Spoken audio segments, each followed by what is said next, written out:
नौसेना के पनडुब्बी कार्यक्रम की सूचनाएं लीक, 2 रिटायर व 1 सेवारत ऑफिसर सहित 5 गिरफ्तार। इस खबर को दैनिक भास्कर ने अपने फ्रंट पेज पे लेते हुए प्रमुखता से इसका स्थान दिया है। साथ ही नौसेना मुख्यालय ने भी वाइस एडमिरल को सौंपा आंतरिक जांच।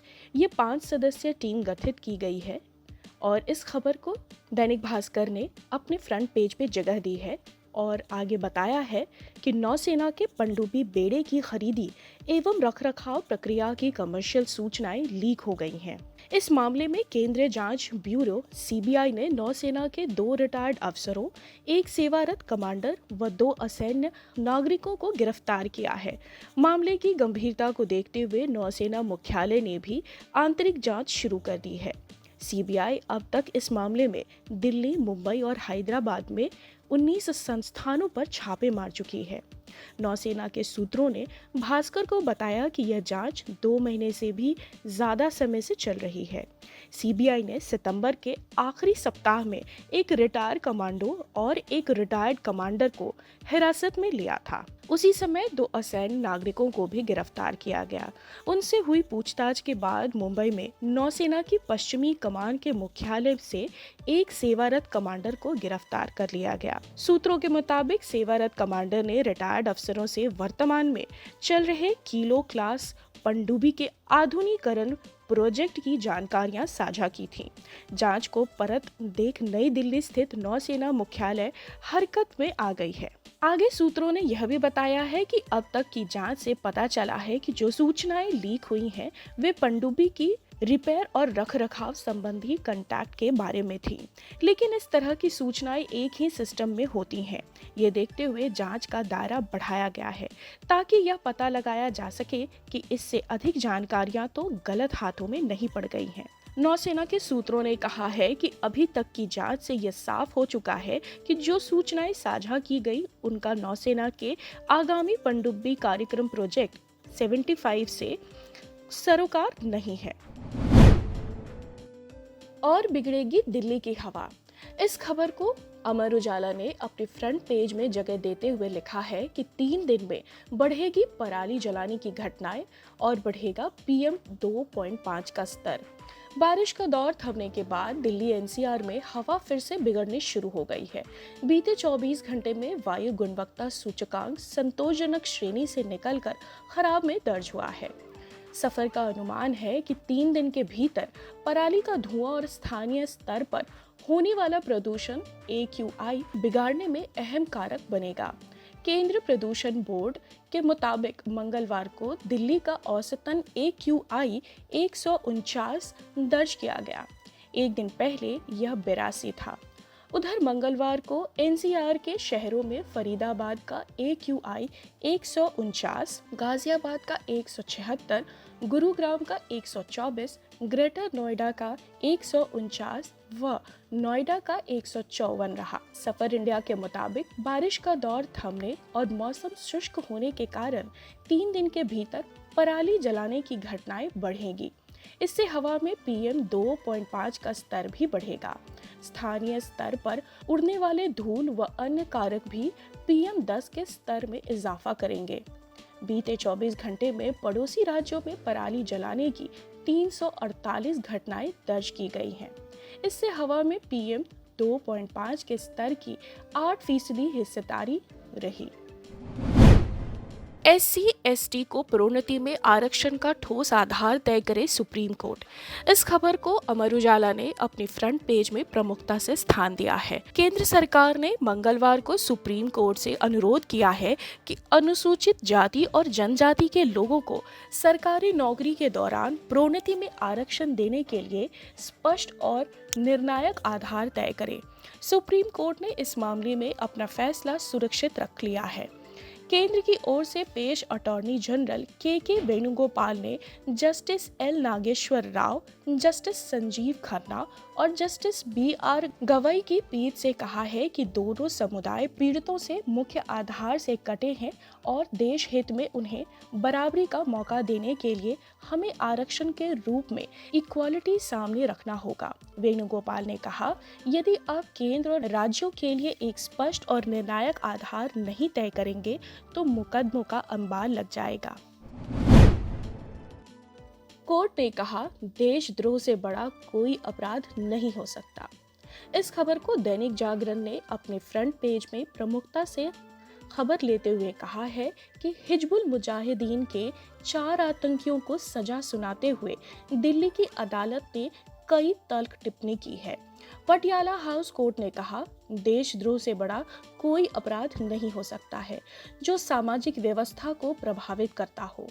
कोर्ट ने माना है कि निश्चित तौर पर आतंकियों को किसी भी प्रत्यक्ष आतंकी कृत्य के लिए दोषी नहीं ठहराया गया है जिससे जान माल का नुकसान हुआ हो, लेकिन जम्मू कश्मीर में दशकों से चल रहे युद्ध ने कई लोगों की जान ली है और राज्य की संपत्ति नष्ट हुई है। अदालत ने कहा कि दोषी मोहम्मद सैफी शाह HM का डिविजनल कमांडर था और उसे देशद्रोह जैसे अपराध के लिए दोषी पाया गया है।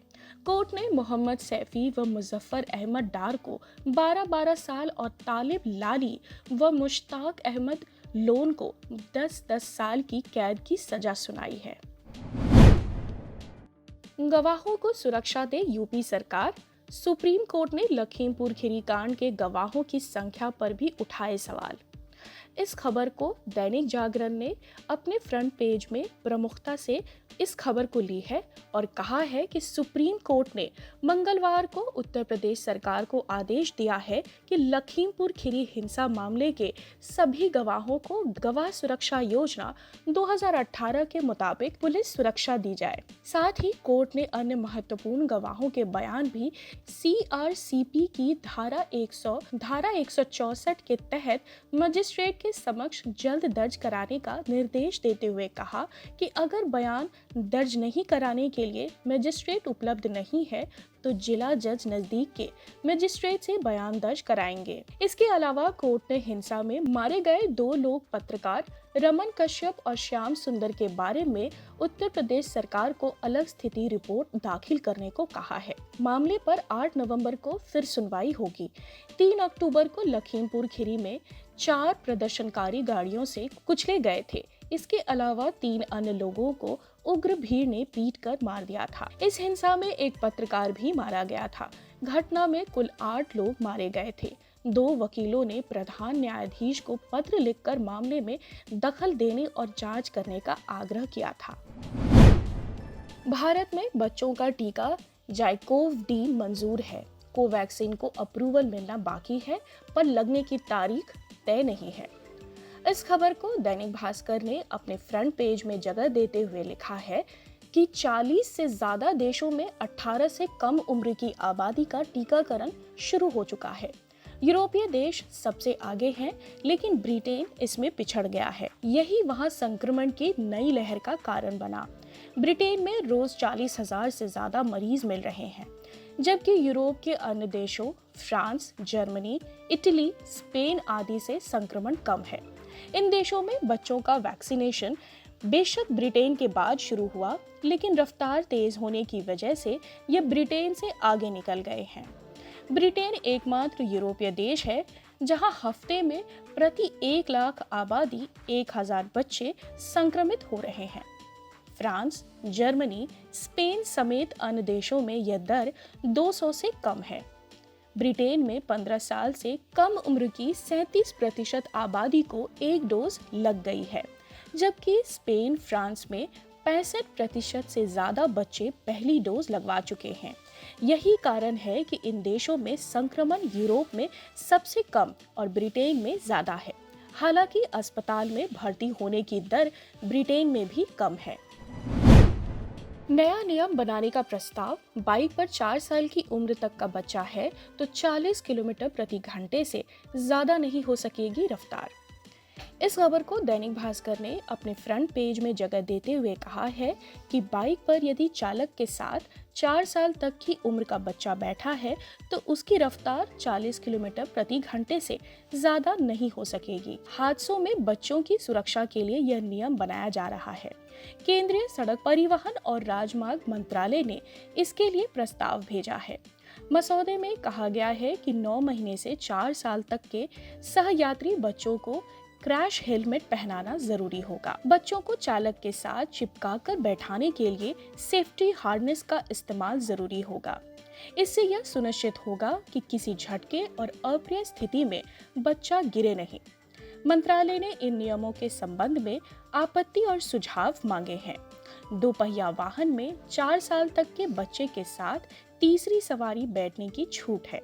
इससे ज्यादा उम्र पर बाइक में 3 सवारी मानकर जुर्माना लगता है। नए मोटर व्हीकल एक्ट के अनुसार जुर्माने की राशि 1000 रुपए है। कांग्रेस अध्यक्ष सोनिया गांधी ने पार्टी में अनुशासन और एकजुटता बनाए रखने पर जोर दिया है। मंगलवार को पार्टी महासचिवों, प्रदेश प्रभारियों और प्रदेश अध्यक्षों की बैठक में उन्होंने G23 को इशारों में नसीहत दी है और कहा है कि अगर पार्टी को मजबूत करना है तो व्यक्तिगत महत्वाकांक्षा छोड़नी होगी। अगर केंद्र सरकार के खिलाफ लड़ाई जीतनी है तो जनता के सामने भाजपा और संघ के दुष्प्रचार तथा झूठ को बेनकाब करना होगा। सोनिया ने कहा कि नीतिगत मसलों पर पार्टी का आधिकारिक मंतव्य ब्लॉक और जिला स्तर के कार्यकर्ताओं तक नहीं पहुंचता। नीतिगत मुद्दों पर स्पष्टता और समन्वय का अभाव राज्य स्तर के नेताओं के बीच भी है। इसलिए कार्यकर्ताओं को ऐसे प्रशिक्षित करना होगा कि वह दुर्भावनापूर्ण दुष्प्रचार का मुकाबला कर सके। 5 राज्यों के विधानसभा चुनाव का जिक्र करते हुए सोनिया ने कहा कि मजबूत संगठन व्यक्तिगत आकांक्षाओं से ऊपर होना चाहिए। इस खबर को दैनिक भास्कर ने अपने फ्रंट पेज में जगह देते हुए कहा है कि क्रूज ड्रग्स मामले में गिरफ्तार आर्यन खान को मंगलवार को भी जमानत नहीं मिल सकी। बॉम्बे हाई कोर्ट के जमानत याचिका पर सुनवाई बुधवार तक टाल दी गई। इससे पहले एनसीबी ने कोर्ट में याचिका का विरोध किया। एनसीबी ने कहा कि शाहरुख खान का बेटा आर्यन खान नियमित रूप से नशा करता है। वह नशीले पदार्थों की तस्करी में भी शामिल है। वहीं एनसीबी ने अपने हलफनामे में पूजा ददलानी नाम की एक महिला का भी जिक्र किया है। उसके बाबत कहा गया है कि यह महिला गवाहों को प्रभावित करने के इरादे से ही मामले में दखल दे रही है। वहीं आर्यन की ओर से वकील मुकुल रोहतगी और सतीश मान शिंदे ने कहा कि एनसीबी के पास हमारे मुवक्किल के खिलाफ कोई सबूत नहीं है। जल बोर्ड खुद लगाएगा पानी का घरेलू कनेक्शन, बिचौलियों से लोगों को निजात मिलेगी और दूषित पानी की समस्या भी दूर होगी। इस खबर को हिंदुस्तान टाइम्स ने अपनी फ्रंट पेज पे इस खबर को जगह देते हुए कहा है कि राजधानी में अब जल बोर्ड ही घरेलू पानी का कनेक्शन लगाएगा। इससे आम लोगों को बिचौलियों से निजात मिलेगी और दूषित पानी की समस्या भी दूर होगी। जल मंत्री और दिल्ली बोर्ड के अध्यक्ष सत्येंद्र जैन की अध्यक्षता में मंगलवार को हुई बोर्ड बैठक में इसका फैसला लिया गया। दिल्ली में अभी तक पानी की सप्लाई के लिए पाइपलाइन कनेक्शन लेने का काम बिचौलियों के माध्यम से उपभोक्ता खुद करते हैं। इसके चलते पाइपलाइन के जोड़ों से पानी के रिसाव और पानी के दूषित होने की समस्या आती है। जल बोर्ड की मंगलवार को हुई बैठक में इस समस्या को दूर करने के लिए बिचौलियों को हटाने का फैसला लिया गया है। अब जल बोर्ड सभी उपभोक्ताओं को घरेलू पानी का कनेक्शन उपलब्ध कराएगा। इसमें पानी की पाइपलाइन बिछाना और उपभोक्ता के घर पर मीटर लगाना शामिल है। जल मंत्री ने कहा कि इससे अनाधिकृत कनेक्शन की संख्या भी कम होंगे और जल बोर्ड के नेटवर्क में काम करने वाले मीटरों की संख्या में वृद्धि होगी। नई नीति के मुताबिक जल बोर्ड मौजूदा कॉलोनियों में पुरानी पाइपलाइनों को ठीक करने के साथ साथ आने वाले कॉलोनियों में मीटर के साथ पानी के नए कनेक्शन लगाएगा। जल मंत्री ने ओखला में 20 मिलियन गैलन प्रतिदिन की क्षमता के आरओ प्लांट लगाने की परियोजना को मंजूरी दी है। योजना के तहत पाइपलाइन के जरिए घरों तक पानी पहुंचाया जाएगा। इस आरओ प्लांट में पानी की आपूर्ति झीलों और भूजल से की जाएगी। इस परियोजना को मई 2022 तक पूरा करने का लक्ष्य निर्धारित किया गया है।